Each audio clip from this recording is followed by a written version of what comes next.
Saludo cordial a los oyentes de UNAP Radio que a esta hora nos escuchan a través de las diferentes plataformas y nuestras redes sociales. Soy Javier Sandoval, director de UNAP Radio.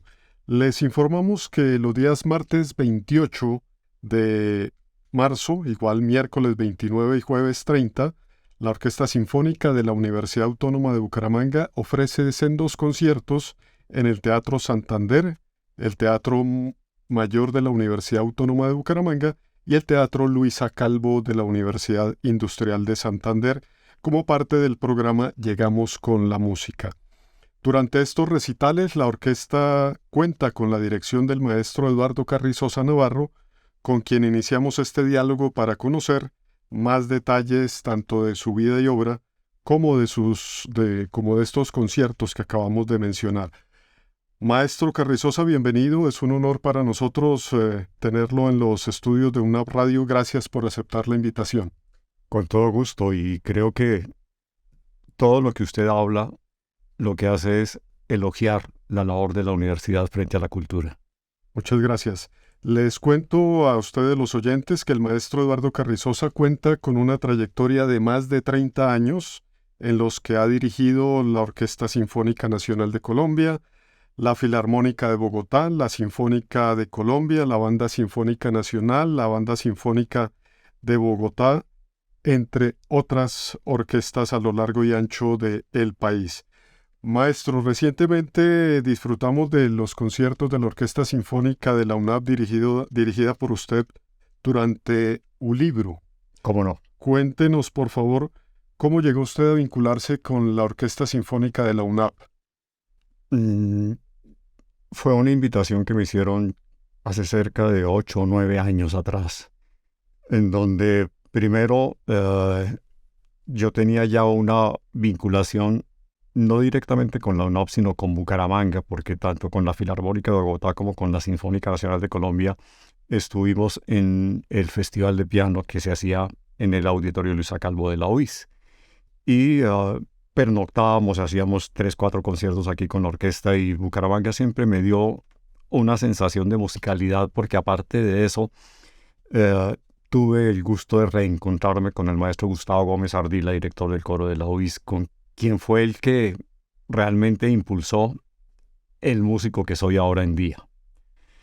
Y en estos tiempos hablé con Rafael Suescún y me invitó a ser parte de este proyecto. Entonces hicimos ese primer concierto con una sinfonía de Dvorak, y me pareció supremamente interesante que una universidad con una facultad de música y artes tuviera dentro de su organigrama una orquesta sinfónica. Obviamente las referencias hacia el maestro fundador, el maestro Sergio Acevedo, con quien compartí muchos escenarios y le tengo un gran respeto, admiración, y siempre honramos su memoria por esta realidad que es la Orquesta Sinfónica de la UNAP. Hizo que fuera muy fácil entrar y convivir con una fraternidad que se crea en las orquestas. Yo creo que el privilegio de poder estar al frente de muchas agrupaciones, pero fundamentalmente el de la universidad, es la formación, tanto al interior de la orquesta como es al exterior, que es la formación de públicos. Maestro, usted ha dirigido orquestas netamente profesionales. La Orquesta Sinfónica de la UNAP tiene la característica que, además de músicos profesionales como son los docentes que hacen parte del cuerpo de la Facultad de Música, también participan algunos estudiantes. ¿Cómo es esa mixtura? Esa fue producto de una serie de conversaciones con Rafael Suescún, en el cual en el primer contacto con la orquesta yo le pregunté qué quieren hacer con la orquesta, porque digamos que los caminos metodológicos para una orquesta sinfónica son varios. Cuando usted menciona lo de la profesionalización de las orquestas, es un paso que hemos dado en las historias de cada una de las instituciones. Pero fundamentalmente creo que es muy, muy importante el hecho de que una facultad tenga una orquesta sinfónica y que en ella puedan compartir atriles maestros y alumnos, porque es la clase práctica de cada instrumento, de cada familia de la orquesta, para poder encontrar la realidad de lo que es formar orquestas. Parece redundante todo lo que he dicho, pero no. Es como cuando el médico tiene que hacer simulaciones de cirugías o de consultas o de procedimientos. En el caso de la música, se puede trabajar solo o se puede trabajar en grupos.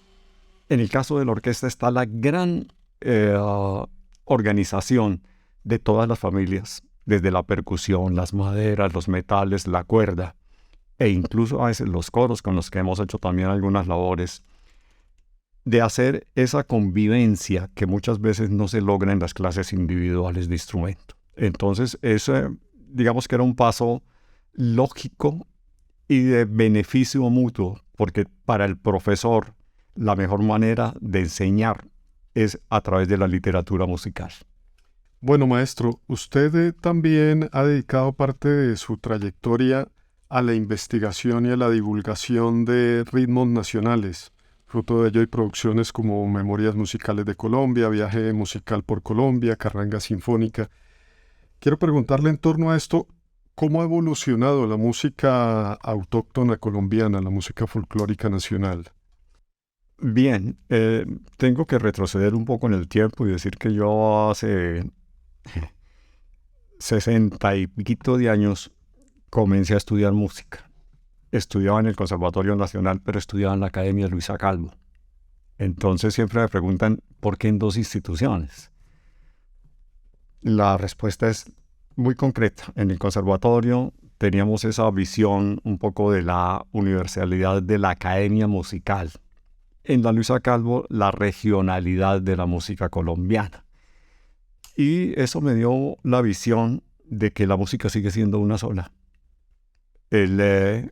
Digamos que las notas que emplea Luisa Calvo o Lelio Olarte para hablar de compositores santanderianos, o las notas que emplea Beethoven o Juan Sebastián Bach son las mismas. Épocas diferentes, maneras de hacer música diferentes, pero todas escritas dentro de unos parámetros históricos, estéticos, que son igualmente respetables. Entonces, yo siempre he creído que parte de la labor está en universar la música que ya se ha hecho, y es la frase de cajón que yo repito constantemente es: a Beethoven lo defiende la historia, a Luisa Calvo lo tenemos que defender los colombianos, para que sean parte de la historia universal. En ese orden de ideas, debo preguntar también qué opina sobre estos nuevos sonidos que llaman música urbana. Podemos enfocarlo desde la semántica del lenguaje, de la semiología o desde el arte. ¿Por qué? Porque el arte en general y sobre todo la música no tiene barreras. Y pensar que las músicas urbanas no son un hecho estético, sí lo son. Y los sociólogos las han interpretado y a los músicos nos toca entender cuál es el papel de estas músicas urbanas dentro del desarrollo de la música contemporánea y cuáles son las diversas formas y pensar en un mediano y largo plazo qué va a quedar o qué no va a quedar, que ha sido un poco todo el fenómeno de la civilización frente a los fenómenos urbanos. Para quienes nos están escuchando solamente, les recordamos que estamos en diálogo con el maestro Eduardo Carrizosa, director invitado de la Orquesta Sinfónica de la UNAP, a propósito de 3 conciertos que se desarrollan el martes 28, miércoles 29 y jueves 30 de marzo en el Teatro Santander, en la Universidad Autónoma de Bucaramanga y en la Universidad Industrial de Santander. Hablemos ahora sí, maestro, y agradeciéndole por todos esos conceptos que nos ha entregado hasta ahora, de estos 3 conciertos. Y quiero hacerle una pregunta, seguramente desde mi ignorancia total. El hecho de que sea en el Teatro Santander, el auditorio de la UNAB, el Teatro Luisa Calvo de la UIS, ¿son escenarios diferentes? ¿Eso cambia en algo los ensayos, la interpretación? ¿Pasa algo con eso? Digamos que los ensayos no, pero sí cuando vamos a los diferentes espacios acústicos. Los edificios también entran a formar parte del discurso. Entonces, usted menciona, y se los puedo dar en orden, UNAV, un auditorio que es complejo. Es complejo porque fue pensado para otras cosas. Y lo que tenemos que hacer es adaptarnos a la acústica que nos presente el teatro. El teatro es un instrumento más de la orquesta.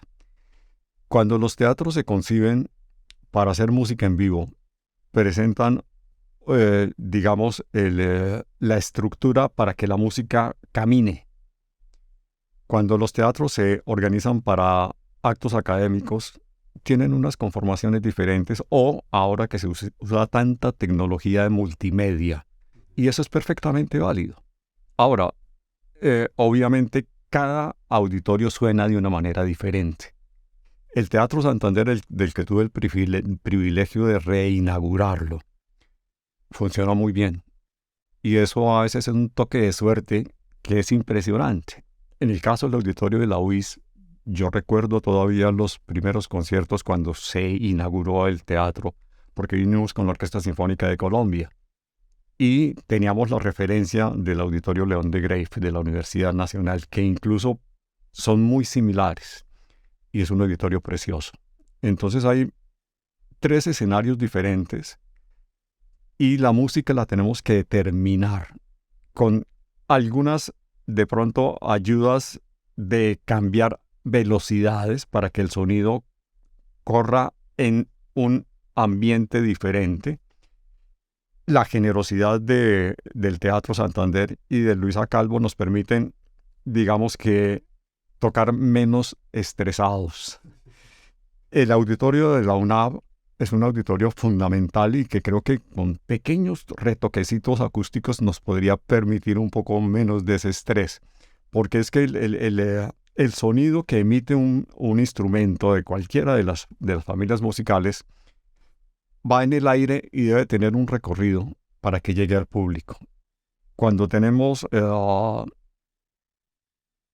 elementos no muy resonantes, que todo lo que hacen es absorber un poco el sonido, pues ese camino es más corto. Por lo cual tenemos que bajar un poquito la velocidad y permitir que el sonido tenga ese recorrido que no lo hace la acústica.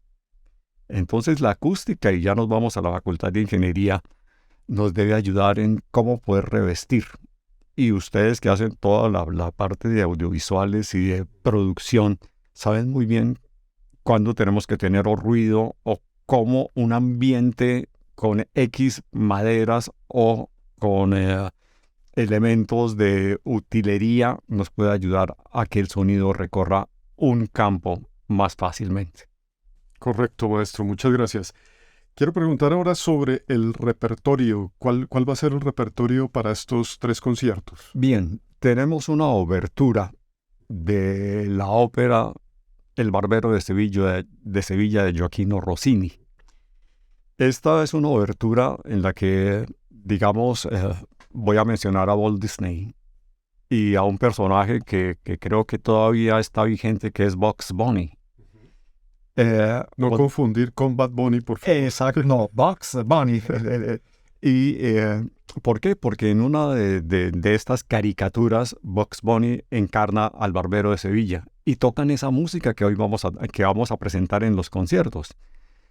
¿Qué es lo que muestra aquí? La universalidad de las emociones. El Barbero de Sevilla habla del amor, de cómo Fígaro ayuda a que el conde encuentre a su amada y cómo el preceptor, que se quiere también casar, pero no por el amor, sino por la plata, trata de que esto se dañe. Entonces todas esas intrigas las hace Bugs Bunny de una manera afeitando y peluqueando a Elmer Gruñón. Entonces son imágenes que a veces son más fáciles porque hacer la ópera requiere otras cosas. La obertura es una obertura supremamente sencilla y tenemos que advertir que esta obertura no fue escrita directamente para la ópera. Rossini tenía una facultad de escribir música muy rápida y parece que la obertura original se perdió, pasó algo, entonces tuvo que echar mano. Él no alcanzaba a terminar todo lo que quería y echó mano de otra música que hizo para otra ópera, pero se inmortalizó dentro de estas obras, obertura quiere decir apertura. Cómo llamar al público para que venga a escuchar ya todas las áreas y todo lo que va a pasar. De modo que los elementos que se escuchan aquí no son necesariamente de las, como en otras oberturas donde se utilizan partes de la ópera. Esta fue una música incidental y digamos que accidental por el uso que se tuvo.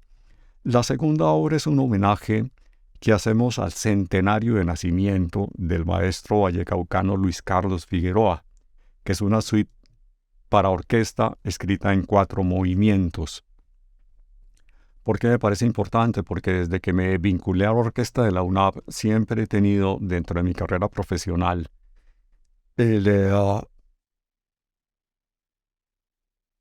la misión de hacer conocer nuestros músicos. Y repito la palabra, a Beethoven lo defiende la historia. Al maestro Figueroa, a quien he tenido el honor de dirigir mucha de su música y de una amistad y de un respeto profundo, porque me parece que es uno de los grandes compositores colombianos, lo tenemos que defender nosotros. Y él que está con sus 100 años de edad todavía tocando piano, primero es un ejemplo y segundo es objeto de todos los homenajes que le podamos hacer los músicos. Y la tercera obra es una sinfonía del padre de la sinfonía, Franz Joseph Haydn, que es la sinfonía número 3, que se llama la Sinfonía del Redoble del Timbal. ¿Y por qué se llama así? Porque muy curiosamente, y rompiendo todos los cánones de la escritura de las sinfonías, Haydn comienza esta obra también de 4 movimientos con un instrumento de percusión, que se supone que están en la orquestación los instrumentos que no producen los sonidos de una flauta o de un cello, sino que es una membrana que vibra de acuerdo a unas baquetas que tienen que ser de madera o por la época o tienen que ser muy duras. Y la primera sensación acústica es de un crescendo y de un diminuendo. Y estos términos italianos, ¿qué quieren decir? Que va a sonar desde lo muy suave hasta lo muy fuerte y se regresa. Inmediatamente entra un tema con los chelos, los contrabajos y los fagotes para hacer el programa de la sinfonía, que son 4 movimientos. Un primer movimiento en forma sonata, un segundo movimiento que es un tema y variaciones, un tercer movimiento que es un vals tradicional, un minueto, y un cuarto movimiento que también está basado en una canción croata. De modo que este es un recorrido histórico por el fenómeno de la ópera, el fenómeno de la música colombiana y la música universal, que es la sinfonía, que quiere decir con lo que suena. Uh-huh. Quiero aprovechar esta mención del repertorio donde está pues el Barbero de Sevilla, la obertura de la ópera del Barbero de Sevilla, este homenaje al maestro Luis Carlos Figueroa y la sinfonía de Haydn, el redoble de timbales, para preguntar sobre compositores nuestros, además del maestro que usted ya menciona, Luis Carlos Figueroa. Hoy en día, ¿qué tanto se escribe este tipo de música? Pues fíjese que precisamente estamos haciendo algo que es muy interesante. Lo hicimos el año pasado, que es dentro de la carrera de música está la asignatura y la especialización en composición. Entonces hablamos con el profesor de composición y con el director del programa, el maestro Vladimir, y se les propuso hacer una lectura de los trabajos de composición de los alumnos de composición. Este año hacemos el segundo programa para abrir un poquito más, no solo a alumnos de la UNAV, sino de pronto a egresados. ¿Por qué? Porque tener una orquesta es tener la posibilidad de que el instrumentista y de que el compositor entiendan cuál es el lenguaje orquestal. Hoy hay programas de música, el Sibelius, el Finale, el Music Score, hay cantidades de posibilidades, pero son virtuales. Tener la posibilidad de escribir una flauta y que suene la flauta para el músico y para el estudiante de composición es fundamental. Y tener una orquesta es un tesoro que no muchas universidades las tienen en Colombia. Entonces, hay un compromiso histórico grande, pero hay un compromiso de contemporaneidad, es decir, tenemos la orquesta y tenemos los alumnos de composición, profesores que ya se han graduado, compositores. ¿Por qué no optimizamos estos elementos? Entonces este año también vamos a hacer esa segunda posibilidad. Y otra que es muy importante porque de las obras que salgan allí se van a hacer ediciones. Y esto porque es importante, porque cuando la música se escribe y se quedan las partituras ya físicas, pueden hacer parte de la literatura universal de la música. Ahí, y se lo digo por experiencia propia, por ejemplo en el caso de Figueroa estamos tocando con los manuscritos del maestro. Entonces una de las labores que toca hacer es la edición de estas músicas. Entonces ya la universidad y el departamento de música entra en el compromiso de comenzar a hacer publicaciones, que es lo que universaliza el discurso musical. Muy bien, maestro. Maestro Eduardo Carrizosa, director invitado de la Orquesta Sinfónica de la UNAP, gracias por compartir estos minutos con la audiencia de UNAP Radio. Le deseamos muchos éxitos en estos 3 conciertos. Muchas gracias y cordialmente invitados porque aparte de que es la orquesta de la universidad y es la orquesta propia, vamos a tocar en el auditorio de aquí. Vamos a ir a 2 sitios emblemáticos de la cultura en Bucaramanga y para el público general, porque son conciertos absolutamente gratuitos. Acompáñenos. Gracias, maestro. A ustedes, los oyentes de UNAP Radio, les recuerdo que el martes 28 de marzo en el Teatro Santander a las 7:30 de la noche, el miércoles 29 de marzo en el Auditorio Mayor de la UNAP a las 7 de la noche y el jueves 30 de marzo en el Auditorio Luisa Calvo de la UIS a las 7 de la noche también, serán los 3 conciertos de la Orquesta Sinfónica de la UNAP con el repertorio que ustedes ya escucharon de la voz del maestro Carrizosa. Los interesados, porque estos son conciertos de entrada gratuita, pero con boletería, los interesados deben, según el lugar, ingresar a la página web del Teatro Santander y a la página web de la Universidad Industrial de Santander para reservar su localidad. En el caso del concierto en el Auditorio Mayor de la UNAP, el acceso es libre y directo. No hay que hacer ninguna reservación, solo presentarse y estar pendiente de completar el aforo. Les agradecemos mucho su atención y sigan en sintonía de UNAP Radio.